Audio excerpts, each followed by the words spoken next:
Apa nih? Astagfirullah. Astagfirullahaladzim. Dah gue tidak kejadian gedor. Astagfirullahaladzim. Kamu ini berdosa banget.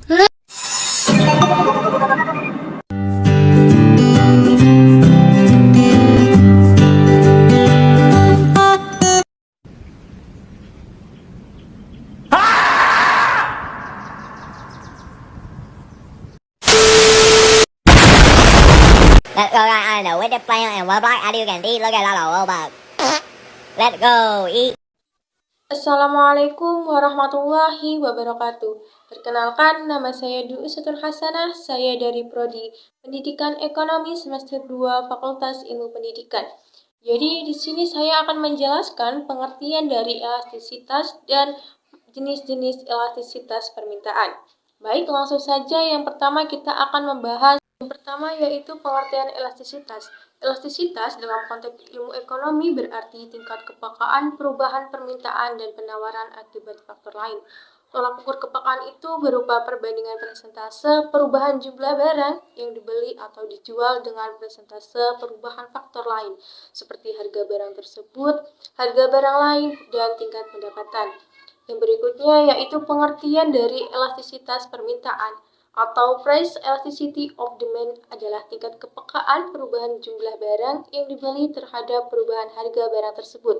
Konsumen cenderung peka terhadap perubahan harga. Kondisi perubahan harga, yaitu harga naik atau harga turun, akan mempengaruhi keputusan konsumen dalam pembelian. Ukuran kepekaan konsumen inilah yang disebut elastisitas permintaan. Elastisitas permintaan suatu barang dapat kita ketahui dengan menghitung perbandingan persentase perubahan kuantitas barang yang dibeli dengan persentase perubahan harga barang tersebut. Hasil perbandingan itulah yang dinamakan koefisien elastisitas permintaan atau ED. Jadi, ED menjadi tolak ukur elastisitas permintaan suatu barang dan jasa. Yang berikutnya yaitu jenis-jenis elastisitas permintaan. Berdasarkan besar kecil nilai koefisien elastisitas permintaan, terdapat 5 macam elastisitas permintaan, antara lain yaitu yang pertama permintaan inelastis sempurna. Permintaan inelastis sempurna terjadi jika tidak ada perubahan jumlah yang dibeli meskipun ada perubahan harga. Perubahan harga sebesar apapun tidak berpengaruh terhadap permintaan.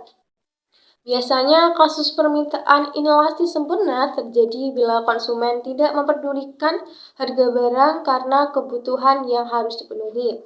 Misalnya, seberapapun kenaikannya, konsumen tetap membeli bensin supaya kendaraannya bisa digunakan. Yang kedua yaitu permintaan inelastis. Permintaan inelastis terjadi jika perubahan harga kurang berpengaruh terhadap perubahan jumlah barang yang dibeli. Persentase perubahan jumlah yang diminta lebih kecil dibandingkan persentase perubahan harga. Misalnya, pada saat harga naik 10%, permintaan akan turun kurang dari 10%. Kasus permintaan inelastis terjadi ketika konsumen masih lebih mementingkan pemenuhan kebutuhan sehingga tidak terlalu mempersoalkan harga barang. Permintaan inelastis biasa berlaku pada barang-barang kebutuhan pokok seperti beras, gula, pupuk, dan telur. Yang ketiga yaitu permintaan elastis uniter. Permintaan elastis uniter terjadi jika pengaruh perubahan harga setara dengan perubahan jumlah barang yang dibeli. Persentase perubahan jumlah yang dibeli sama dengan persentase perubahan harga. Misalnya, saat harga turun 10%, permintaan juga akan naik 10%. Kasus ini biasanya terjadi saat konsumen bersikap amat rasional, yakni memperhitungkan konsumsinya berdasarkan kondisi harga. Permintaan elastis uniter berlaku pada barang-barang kebutuhan sekunder, namun permintaan ini sulit ditemukan dalam kehidupan sehari-hari. Yang keempat yaitu permintaan elastis. Permintaan elastis terjadi jika perubahan harga berpengaruh signifikan terhadap perubahan kuantitas barang yang dibeli. Persentase perubahan jumlah yang diminta lebih besar daripada persentase perubahan harga.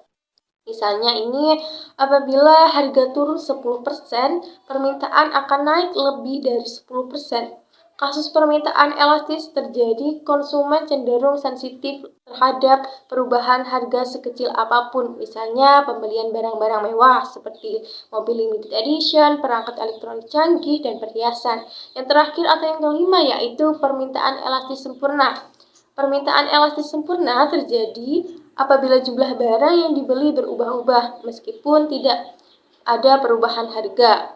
Kasus ini biasanya terjadi bila permintaan suatu barang cenderung fluktuatif dan sama sekali bukan ditentukan oleh harganya. Contoh, kasus ini bisa terjadi pada produk yang dibutuhkan oleh seluruh dunia, misalnya minyak bumi.